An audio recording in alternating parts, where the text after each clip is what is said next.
मैं बता रहा हूँ, तुम्हारे मोबाइल में अगर इंस्टाग्राम या फिर फेसबुक अगर रहा तो मैं तुमको तलाक दे दूंगा, तुमको छोड़ दूंगा मैं। मेरे घर में ये सब नहीं चलता है।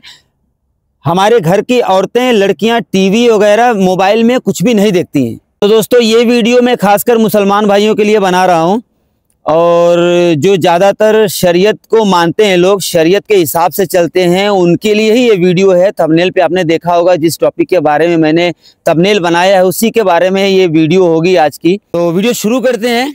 तो अस्सलाम वालेकुम, नमस्कार, गुड मॉर्निंग दोस्तों। तो कैसे हैं आप लोग? उम्मीद करता हूँ कि बहुत अच्छे होंगे आप। मैं भी अच्छे से हूँ, ऊपर वाले का करम है। खासकर ये टॉपिक में दहेज के ऊपर, दहेज जो होता है मुसलमान में इसे जिसे हराम कहा जाता है, उसी टॉपिक के ऊपर मैं बात करने वाला हूं। मैं चाहता हूं गैस कि मैं अपने तरीके से आप लोगों तक ये बात पहुंचाऊं। मैं आपने भी एक्सपीरियंस किया ही होगा, क्योंकि आपको भी पता है ये चीज़ें। फिर भी मैं इस टॉपिक के ऊपर में वीडियो इसलिए बना रहा हूं क्योंकि हमने भी प्रॉब्लम्स फेस किया हुआ है, तो पता चलता है इसके बारे में एक बार बोलना ज़रूर चाहिए, ताकि लोगों के अंदर का जो ये डबल स्टैंडर्ड जो चीज़ है ये खुल के सामने आए और इसका लोगों का पता चले। खासकर लड़कों के लिए, जब लड़कों की शादी की बात आती है तो वहाँ पे दहेज लेना हराम है या हलाल है, इस तरह का कोई भी टॉपिक घर पे नहीं छिड़ता है। ठीक है, अगर आपकी लड़की है या मेरी बहन है या बेटी है, अगर हमको शादी करनी है तो हम इस चीज़ को ज़रूर मद्देनज़र रखते हैं कि यार दहेज नहीं लेना चाहिए लड़के वालों को, हराम है, ऐसा है वैसा है। दुनिया भर का मतलब इस्लाम के हिसाब से लोग अपने अपने फतवे जारी कर देते हैं, अपने अपने प्रतिक्रिया जो होती है, अपनी अपनी विचारधाराएं सामने लाते हैं लोग। गाइस, वीडियो में लास्ट तक बने रहना। मैं जो बात कहना चाहता हूँ वो आप लोग भी पहले से जानते हैं, लेकिन मैं चाहता हूँ कनेक्ट होना एक बार इस बात को लेके। शायद इससे पहले इस टॉपिक के ऊपर कोई वीडियो बनाया होगा कि नहीं होगा, मुझे मालूम नहीं है, मैं तो देखा नहीं। लेकिन ये बात रखना इसलिए ज़रूरी है कि शरीयत के हिसाब से तो चलना है लोगों को, लेकिन शरीयत को मानना नहीं है। होता क्या है, जब आप अपनी शादी करते हो तो उस टाइम पे दहेज लेने की जो बात है अपने मुंह से न बोलकर, जो अगुवाई होते हैं, अगुवाई जिसे अगुआ बोलते हैं, या जो शादी के रिश्ते लेके आते हैं, रिश्ते लगाते हैं, उनके माध्यम से, उनके ज़रिए से लड़की वालों को कहा जाता है कि ये चीज़ें डिमांड है लड़कों की। जबकि लड़के वालों के घर वालों का मुंह से नहीं निकलता है कि मुझे ये सब चीज़ चाहिए, लेकिन वो दूसरे आदमी से कहलवाना चाहते हैं, और कहलवा भी देते हैं और ले भी लेते हैं, और अपने आप को बताते हैं कि मतलब हम तो दहेज लेना ही नहीं चाहते, लड़की वालों ने खुशी खुशी दिया है। ये क्या है यार? खुशी खुशी कोई नहीं देता है। खुशी खुशी वो अपने लड़की को दे सकता है, वो आपको क्यों देगा यार? वो तो अपनी लड़की के लिए लड़का ढूंढ रहा है ताकि लड़का कमाने लायक हो, लड़का घर वाला अच्छा हो, हमारी लड़की को संभाले, हमारी बहन को संभाले। ये सोचकर लड़के का रिश्ता किया जाता है हमारे लड़कियों को। ठीक है, अब यहाँ क्या होता है कि मतलब ये दहेज तो ले लिए, ठीक है, दहेज ले लिए चौड़े में, और हमको बताना भी है कि हम शरीयत के हिसाब से चलते हैं, हम तो दहेज मांगे ही नहीं। लड़की वालों ने अपने आप खुद ही दे दिया भाई, इतने दरिया दिल है, इतना फालतू का उनके पास पैसा था कि वो दे दिए। ठीक है, अब इसके बाद मेन मुद्दा क्या होता है, जब लड़की मायके से ससुराल जाती है तो वहाँ पे कुरान शरीफ में ये लिखा है, शरीयत में ये लिखा है, हदीस में ये लिखा है, दुनिया भर का नियम जो है लड़की के ऊपर लागू हो जाता है जो बहू बन के आती है। शरीयत में ये लिखा है कि इंस्टाग्राम नहीं चलाना है, इंस्टाग्राम चलाओगी तो तुम हराम कहलाओगी, ये हराम काम है, ये इंस्टाग्राम नहीं चलाना चाहिए। दहेज लेना हलाल है, दूसरे से कहलवा के दहेज ले लेना हराम है, हलाल है, सॉरी। इंस्टाग्राम, फेसबुक, यूट्यूब यानी मोबाइल पे कोई भी ऐसी चीजें नहीं देखना चाहिए कि शरीयत के खिलाफ है, वो हराम है। यार तुम्हारी ये शरीयत गिरी, जो शरीयत के हिसाब से चलते हो, वो तब कहाँ चली जाती है जब आप दहेज गिन रहे होते हो, गाड़ियाँ गिन रहे होते हो कि हमको गाड़ी चाहिए, ये चाहिए। वहाँ तो तुम्हारी मुंह बंद रहती है, हाँ, वहाँ तो खामोश हो जाते हो, जैसे लगता है कि मौन व्रत रखे हुए। वहाँ पे तो कुछ बोलना ही नहीं है, बस भैया कैसे भी आज इनको लूट ले, लूट के उसके बाद घर चलते हैं, फिर हम अपना फिर चौड़े में आके दिखाएंगे कि हम कितना इस्लामवादी हैं। यार थू है ऐसे इस्लामवादियों पे यार, क्या करते हो तुम लोग? अगर इस्लाम को मानते हो, इस्लाम में लिखी हुई हदीस को मानते हो, अगर शरीयत के हिसाब से चलते हो तो चलो ना, फिर ये डबल स्टैंडर्ड क्यों दिखाते हो? मत दिखाओ डबल स्टैंडर्ड। जो हो सो हो, सामने से बोलो, चौड़े में आके बोलो हाँ मैंने दहेज लिया है, मैंने दहेज लेता हूँ, मैं मुझे दहेज लेना अच्छा लगता है, हम लेंगे, बिना दहेज लिए नहीं शादी करेंगे, तो फिर ये अच्छा नहीं लगता है। अब लड़कियों के ऊपर जुल्म कर रहे हो, लड़की बोल रही है टीवी मत देखो, घर में टीवी नहीं, टीवी हराम है। अरे बाप रे बाप, टीवी हराम है भैया, टीवी हमारे घर में नहीं चलता है, बाप दादाओं से टीवी नहीं चलती आ रही है और बाप दादाओं से दहेज लेते हुए आ रहे हो। लड़की को दबा के, लड़की वालों के घर के दबा के जबरदस्ती या ब्लैकमेल करके पैसा ले रहे हो, वहां पे ठीक है। और टीवी चलाना है तो टीवी हराम हो गया भैया, टीवी हराम हो गया, दहेज नहीं हराम है। मैं बार बार दहेज का बात इसलिए कर रहा हूं कि यार तकलीफ होती है उन लोगों को तकलीफ होती है कि मतलब कर्ज लेके, घर बेच के, खेत बेच के, चाहे लोन लेके जो शादी करते हैं अपने बेटियों की, अपने लड़कियों की, अपनी बहन की, ये दिन देखने के लिए। यार हराम हलाल का इतना ही खौफ है, इतना ही आपको तजुर्बा है, तो फिर आप वहां पे भी तो यार सोच सकते हो।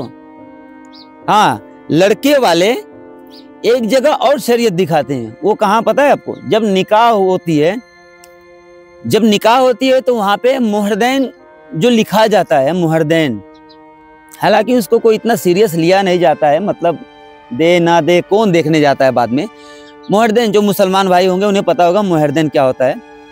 तो मुहरदैन जब लिखा जाता है तो वहां पे लड़के वाले जाग जाते हैं, वहां पे फिर ऑटोमेटिक जाग जाते हैं। भाई मुहरदैन ज्यादा नहीं होना चाहिए, मुहरदैन ऐसा होना चाहिए कि लड़का आसानी से चुका दे और कोई उसे तकलीफ नहीं हो। वाह रे भाई वाह, लड़की वाले के सामने जो अपने प्रस्ताव रखा, जो मांग रखी, जो भीख मांग रहे हो लड़कियों से, वहां आपको नहीं दिख रहा है कि मतलब ज्यादा है या दबा रहे हो। यहाँ लड़के वाले उठ गए, अरे लड़कों को इतना मत दबाया करो, मुहरदैन बांध रहे हो इतना ज्यादा, ये सही नहीं है, गलत है, ये शरीयत में हमारे मोहम्मद सल्लल्लाहु अलैहि वसल्लम ने तो ये करके किया था, वो करके किया था, वगैरह वगैरह। आपके सारी कहानियां निकलने आती है वहां पे, सारे हदीस, सारे शरीयत, सारे कुरान शरीफ वहीं पे खुल जाते हैं। लेकिन जब छेका करने जाते हो, छेका के टाइम पे जो ऐंठते हो पैसे, जो मांग करते हो, अंगूठी चाहिए, माला चाहिए, ये चाहिए, वो चाहिए, खाने में कैसे खाना खिलाओगे, क्या खिलाओगे। गाइस वीडियो लंबी हो जाएगी, इसके लिए मैं बहुत बहुत माफ़ी मांगता हूं दोस्तों, लेकिन ये दिल की जो भावना है ना, दिल की भावना जो जब बोलने लगता है ना आदमी तो निकलने लगता है। तो मैं चाहता हूं आज आप लोग से बात करूं, मैं किसी से बात नहीं कर सकता क्योंकि ये सोसाइटी में ऐसे ऐसे लोग हैं, जब मैं इस टॉपिक पे बात करना चाहता हूं तो लोग है ना बात को घुमा देते हैं, फिरा देते हैं इधर उधर। तो इसलिए मैं सोचा कि अपने फ्रेंड्स के साथ में डायरेक्ट कनेक्ट होके बात करूं। गाइज आपको क्या लगता है, मैं जो बातें बोल रहा हूं वो आपके साथ में, आपके एक्सपीरियंस के हिसाब से आपको क्या लगता है ये कहां तक सही है, कहां तक गलत है? अगर आप हराम कर रहे हो तो एक हराम और सही। यार आज के जनरेशन में देख रहे हो हर आदमी के हाथ में मोबाइल है, टीवी है, डिजिटल जमाना आ गया है, मतलब इलेक्ट्रॉनिक सामाने देख रहे हो, हर चीज आदमी खरीद रहा है, कर रहा है। तो आप अगर वहीं पे अटके हो कि मोहम्मद सल्लल्लाहु अलैहि वसल्लम ने इतने में ही निकाह कर लिया था, इतने में, तो फिर उसी हिसाब से चलिए। या तो फिर आज के जनरेशन के हिसाब से बोल रहे हो कि आज के जनरेशन में तो इतना मिल रहा है, उतना मिल रहा है, तो वो भी करने दीजिए ना। वहां पे क्यों आपकी, मतलब वहां पे आपका अंदर का मुसलमान जाग जा रहा है। अगर आपका अंदर का मुसलमान जाग रहा है ना तो हर जगह जगा के रखिए उसको, कहीं कहीं सुला देते हो आप, कहीं कहीं जगा दे रहे हो। तो गाइस आप सबसे रिक्वेस्ट है, मेरे दिल से बोल रहा हूं, हाथ जोड़ के आज सभी से दिल से एक रिक्वेस्ट है, आप भी अगर किसी बहन या बेटी के माँ बाप हैं या भाई हैं तो रिश्ता करने से पहले ना 10 बार सोच लीजिएगा लड़कों के बारे में, 10 बार इंक्वायरी करनी बहुत जरूरी है। डायरेक्ट रिश्ता कर दोगे आपकी बेटी पछताएगी जिंदगी भर और आप भी पछताओगे। तो जितना हो सके कहीं भी अगर अपने बेटी बहन की शादी कर रहे हो तो 1 बार या 10 बार वहां पे जाके खंगालना जरूर, लड़के के खानदान से लेके उसके कैरेक्टर से लेके हर चीज, उसके बाद शादी करनी। दहेज दो तो दहेज सबके सामने दो भाई, हमारी बेटी को फिर तुम दबा के नहीं रखना। हाँ, हराम चीजें होती है, जैसे कि मान लीजिए जो हराम के लायक है वो हराम ही होना चाहिए। अब इंस्टाग्राम चलाना, इंस्टाग्राम पे, फेसबुक पे, सोशल मीडिया जो चीज़ है उस पर अच्छे चीज़ भी आते हैं, ख़राब चीज़ भी आते हैं। तो हमारे सोच पे डिपेंड करता है कि हम इसमें क्या देखना चाहते हैं। अब आप बोलोगे कि तुम्हारे मोबाइल में ये चीज़ डाउनलोड होना ही नहीं चाहिए, ये ऐप होना ही नहीं चाहिए, मेरे से बुरा कोई होगा नहीं, तुमको तलाक दे दूंगा मैं। तो यार ये ब्लैकमेल नहीं तो क्या है? इस दुनिया में बहुत सारी कानून बनती हैं, बहुत सारे चीज़ों के लिए कानून अलग अलग बनी हुई है, तो इसके लिए कानून क्यों नहीं बनता है? इसके लिए भी तो कानून बननी चाहिए ना। चलो, जो दे रहा है खुशी से उसकी बात समझ में आ रही है, लेकिन जिसके पास देने की औकात नहीं है उससे भी अगर आप जबरदस्ती, मतलब वो अगर लड़की पैदा कर दिया तो सबसे बड़ा, दुनिया का सबसे बड़ा गुनाहगार है वो। अगर उसके पास लड़की है, बहन है, तो वो सबसे बड़ा गुनाहगार हो गया, उसको देना ही पड़ेगा, चाहे वो अपने आप को बेच के दे या भीख मांग के दे, चाहे कैसे भी करके दे। मैं कहता हूं सरकार को इस बारे में भी ये कानून बनानी चाहिए, इस बारे में भी कानून बनाना चाहिए कि किसी को दबाया ना जाए। और कानून के निगरानी में, इंसानियत के नाते कानून के निगरानी में ऐसी शादियां होनी चाहिए जिसके पास दहेज देने के लिए पैसे न हो, उनकी भी शादी हो, और आगे चल के उनके रिश्तों में भी ऐसा तनाव ना आ जाए कि मतलब ये दहेज नहीं दिया तो उसको ताना मारा जाए।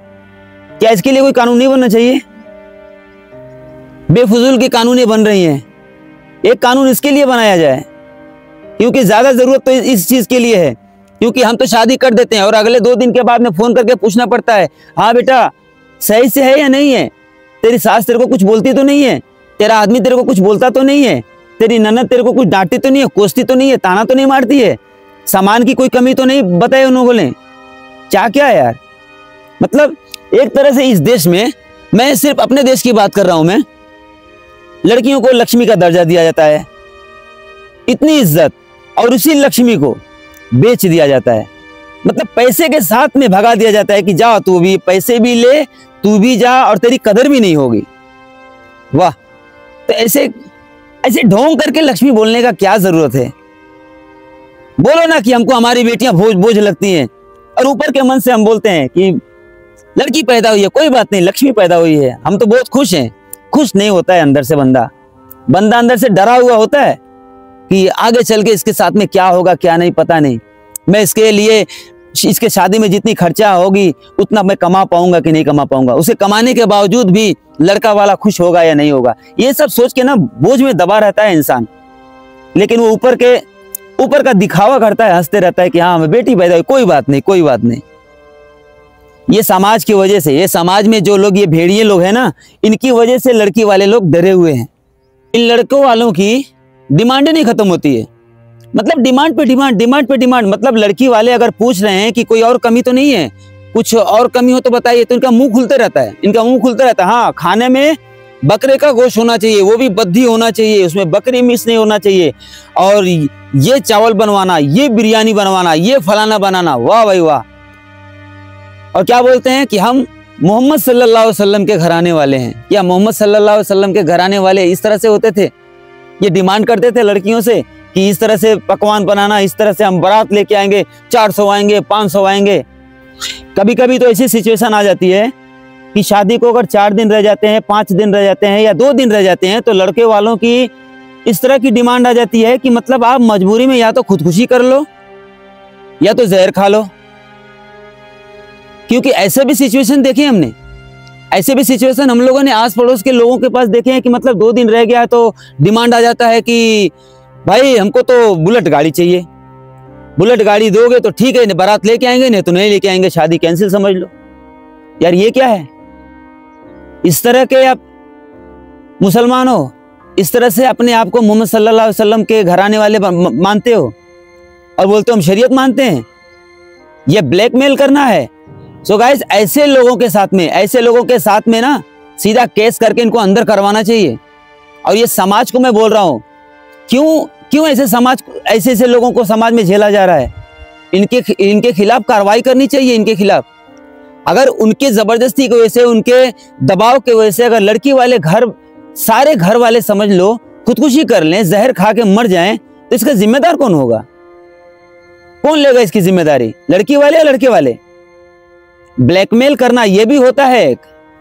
रिश्तेदारों के कपड़ों से लेके रिश्तेदारों के सारे डिमांड होने चाहिए। हमारे रिश्तेदारों को कपड़ा बढ़िया मिलना चाहिए, लोकल कपड़ा नहीं देना चाहिए। भाई क्या तुम पैसा दे के आए थे लड़की वालों को?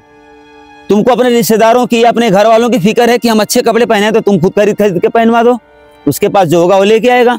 क्या उसमें भी आप डिमांड करोगे? उसमें भी आपकी अपनी मर्जी रहेगी कि सब हमारे हिसाब से चलना चाहिए? मेरे प्यारे दोस्तों, मेरे प्यारे भाइयों, मैं तो ये कहता हूं ना, अगर आपके पास लड़की, आपकी बस बहन है शादी करने के लिए, तो आप आज शादी जो करने वाले हो, 2 साल और बाद में शादी करो, लेकिन अच्छा लड़का ढूंढ के करो, समझदार, पढ़ा लिखा। ये जो जाहिल पढ़े लिखे हैं ना, इनके साथ नहीं। पढ़ा लिखा का मतलब होता है वो सब चीज जानता है वो अच्छे से। ये फर्जी डिग्रियों वाले के साथ में शादी करके कोई मतलब नहीं है। आप अपनी बेटियों को, बहन को, ये समझो आप जबरदस्ती उनके गले बांध रहे हो, जबरदस्ती उन्हें थोप रहे हो, या फिर यूं कहूं कि आपको बोझ लगती हैं आपकी लड़कियां, तो उन्हें आप धकेल रहे हो कहीं। ऐसा ना करो यार।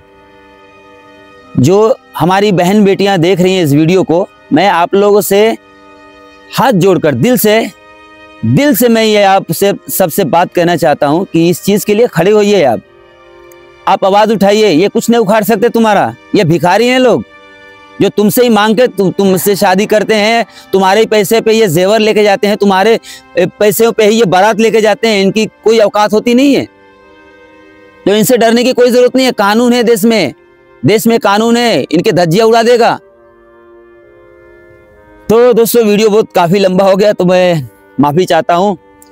और वीडियो अच्छी लगी हो तो प्लीज यार इस वीडियो को शेयर जरूर करना। लाइक करने के लिए नहीं बोलूंगा मैं, वीडियो शेयर करना है, ज्यादा से ज्यादा लोगों तक पहुंचाना इस वीडियो को, ताकि जो लोग इस भावना से जूझ रहे हैं वो फिर आगे ऐसी गलती ना करें। ऐसे जाहिलों के साथ में, पढ़े लिखे जाहिल जो होते हैं ना, ऐसे जाहिलों के साथ में शादी अपने बहन बेटी की ना करें यार। तो उम्मीद करता हूं कि आपको वीडियो बहुत अच्छी लगी होगी, और ऐसी वीडियो देखने के लिए आप चैनल को सब्सक्राइब कर सकते हैं, ताकि मेरी वीडियो की नोटिफिकेशन सबसे पहले आप तक पहुंचे। और कुछ अगर मैं ऐसा जज्बात में आके बोल गया हूं तो उसके लिए हाथ जोड़कर माफी मांगता हूं सभी से। अगर अच्छी लगी होगी तो वीडियो शेयर कर देना। मिलते हैं नेक्स्ट वीडियो में। अस्सलाम वालेकुम।